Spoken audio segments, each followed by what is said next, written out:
Hey guys, this is GoombaMike here again for another Avison Restored draft. Sorry for missing last week. This week we're going to be trying an 8-4 draft, something a little more challenging. So hopefully we'll have a little more fun with that. This is a pretty good pack I opened right now. The Wolfie Avenger is very strong, Pillar is very strong, Seraph is very strong, and Coon Striker is a card I particularly like. I think the pick though is really between Seraph of Dawn and Wolfie Avenger. And to me it's really a question of which card I feel is more powerful. I do feel like green is stronger than white. I feel like green is one of the stronger colors in this set, but just the power level of Seraph Dawn, I think, just demands that I take it here, even over the Wolfie Avenger. So I'm gonna go ahead and do that. Now here we get past not really much, not any really cards that jump out at us here. There's the Exterminator, but I feel like I need certain cards to get that working and going. I could take the Inquisitor, just cut off white. I think that's the best option here, because nothing else really demands that I take it. So I'm just going to take the Inquisitor. So here we have a pick between Smuggler, Prophet, Vanguard, or another Inquisitor. We're not going to pick another Inquisitor at this point, especially not over a Prophet or a Smuggler. I did pass some red in the first pack, but the Prophet's just the strongest card here. So I am going to take that. Over the Vanguard or the Smuggler. Okay, here we have a choice between there's an Archangel, there's a Protector, Protector's not very good though, there's a Wandering Wolf, Undead Executioner, there's a Borderland Ranger, so there's a good amount of green still coming our way. An Archangel I'm not crazy about, I feel like it's a little expensive, especially in this format. So I really think it's a pick between Wandering Wolf or the Undead Executioner at this point. I could take the Archangel just to stay in white, but like I said, I feel it's a little slow. You know, I will take the Archangel. I'll just continue passing the green. Okay, here we get a Voice of the Province, which I'm not crazy about. Explorer is a fine card. Cathar is probably the best card left in the pack. We don't seem to have too much tech with Thatcher Revolt just yet. And Cathar is definitely consistent, and we'd definitely be taking our second red card, so we'll grab the Cathar. Okay, here we have a choice between a second Mad Prophet or possibly a Vanguard? Infinite Reflection. Becomes a copy of that creature, no? And as a copy of enchanted creatures, they would stay a copy even if the enchantment left. That's pretty good. That's pretty good, I'm not gonna lie. But I think I'm just gonna stick with the Mad Prophet here. No reason for me to grab a splash. I don't think Reflection is that strong where it makes me want to take it. Okay, I don't know why the Mad Prophet's being passed around so much. But I will take a third. I don't mind it at all. I don't really hate Haunted Guardian. I feel like it's a solid card too to play, but I'll take the Prophet here. We get a similar pack as before. It seems like these two are next to each other in the print run, the Archangel and the Gang of Devils. At this point, I will just no. I already have an Archangel. I certainly don't want to run two of them. Gang of Devils is this is not a great pack overall. I'll just take the Devils here. Not too much intention on playing it though. I think here I'll take the Call to Serve. That's fine in my deck. So we'll grab that. And I think this is the pack we opened. No, this is the pack we got passed. We'll just take a Rite of Ruin with also no intention of really playing it. Here we just take the best card from the pack because I'm not running Banners Raised, so we'll take the Connoisseur.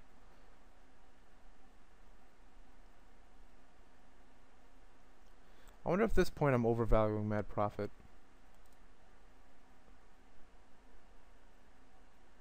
That's the only thing I'm not 100% sure on. Alright, here we get a Dreadwaters, which we're not going to play. Banners Raised, we're not going to play.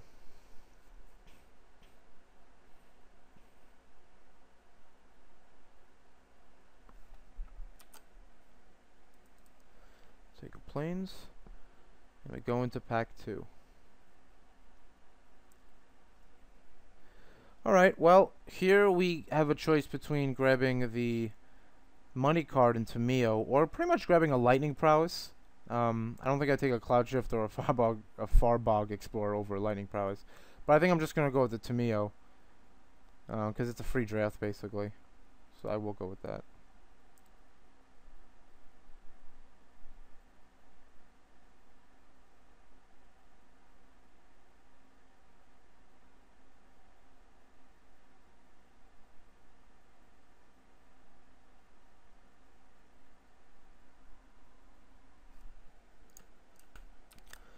Okay, here's a pretty weak pack for us, actually. The only thing in red or white is really the Lancer.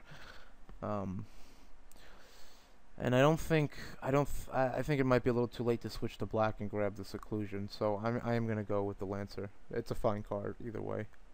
I think this is pretty simple. This is the Banishing Stroke. We have no removal as is right now, as much as I'd like to take the Heirs of Stromkirk. We're lacking in this kind of effect far too much right now. Alright, here we have a pick between Ringleaders or the Valiant. I think the Ringleaders is far more powerful, can be far more abusive, so I will take the Ringleaders. Vessel of Endless Rest, there's nothing I really want that's worth splashing. Certainly not going to splash Tameo, it's double blue. So I will just take the Ringleader here.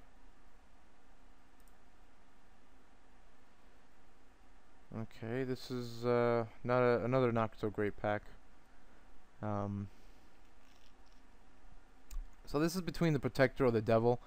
I think the Devil's not going to be great in our deck, and we already have one of them. So I think I will take the Protector here. Or could we possibly switch to blue and let go of the white? No, I think we're too far in right now. I will go with the Protector.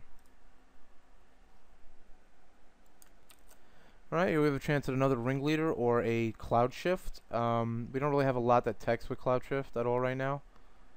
So I will go ahead and take the Ringleader. Okay, here we have pretty much Cloud Shift. Because we take the Wild Defiance, it's played in one deck, might be worth a ticket or two. But I will just take the Cloud Shift just for possible combat or anti-removal trick.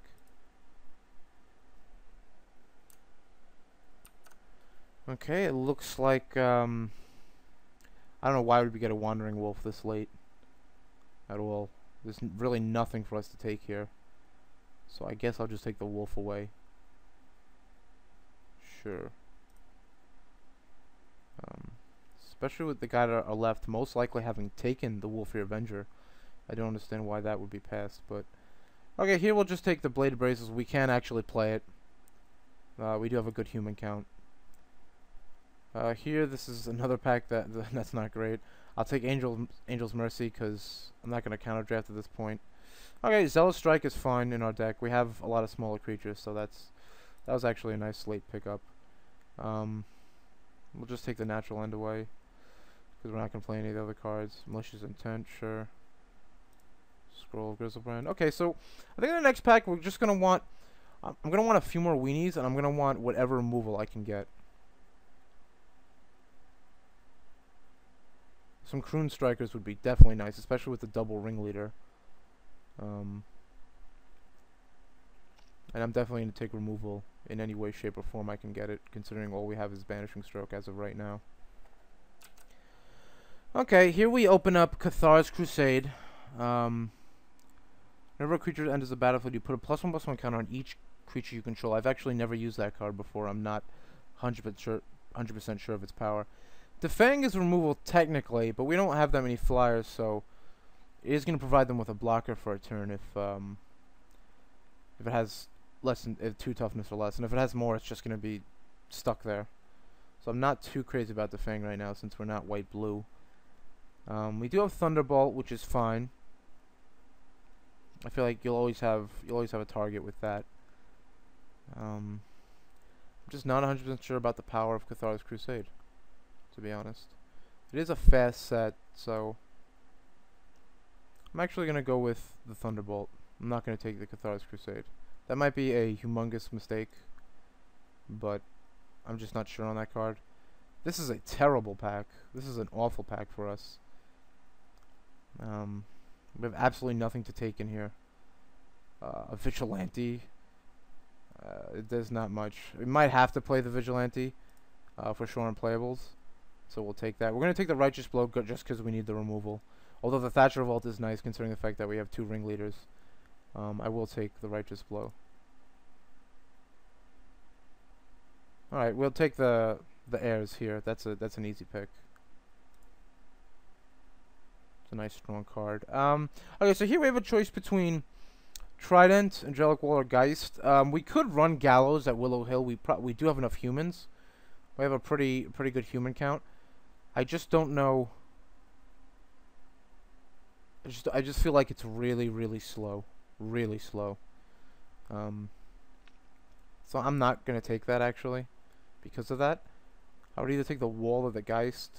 But we're pretty offensive, so I'm gonna take the Geist in that instance. We don't have a lot of evasion for the Trident, so I will go with the Geist.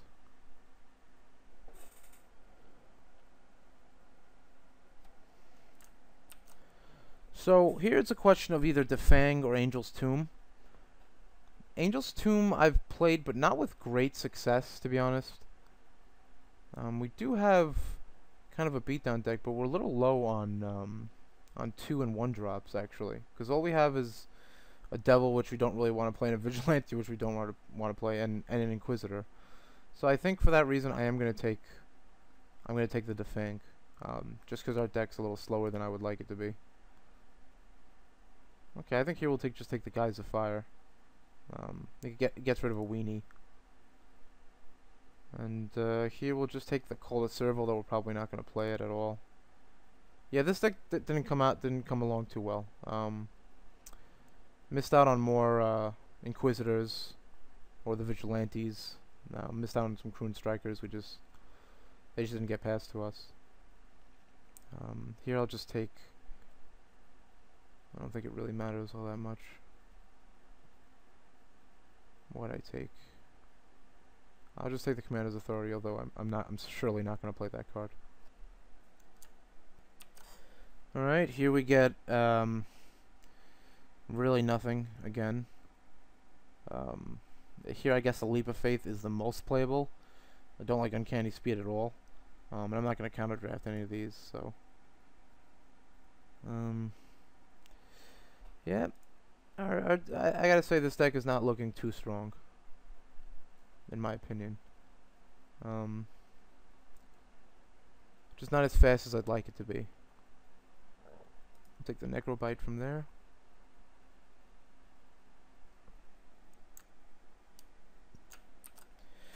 Just take the Crypt Keeper away.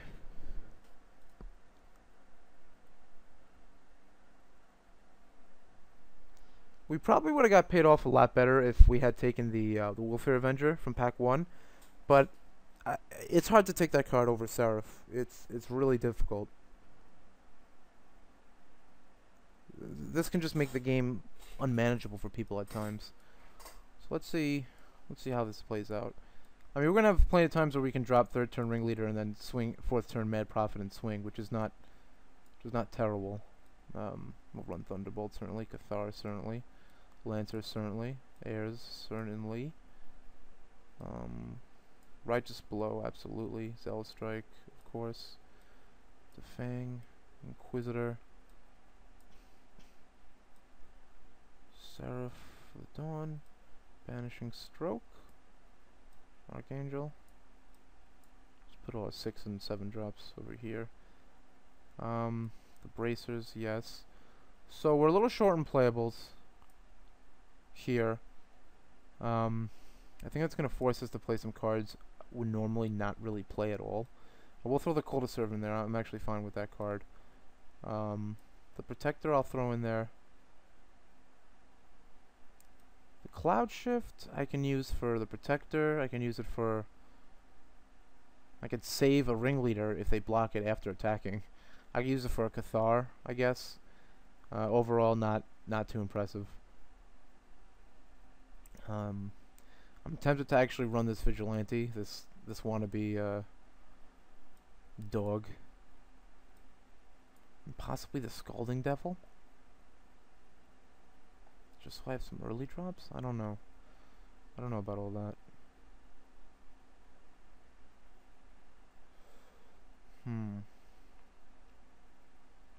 Could throw in the Gang of Devils. It's not like that's a terrible card. Just a little slow. I think I'll run it like this.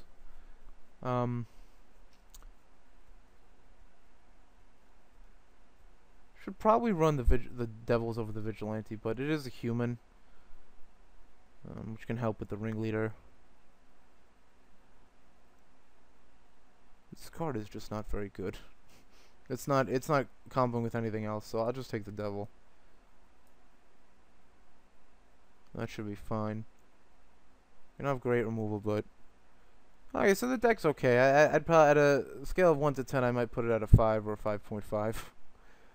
As far as lands are concerned, I have a little more in the mountain side, obviously, than the plain side. Let's look at that again. 12 and 3. So I guess I'm gonna run 9 and 8. Or maybe I should run 10-7. I'm thinking 10-7 because a lot of my early drops are red. And I need double white for this, but I technically don't. I'm not dying for white early in the game. So I'm gonna go 10-7 just to make sure I can play things out. 9 and 7. All right. Well, that's the draft and the deck construction. Excuse me. I'll see you guys in round 1.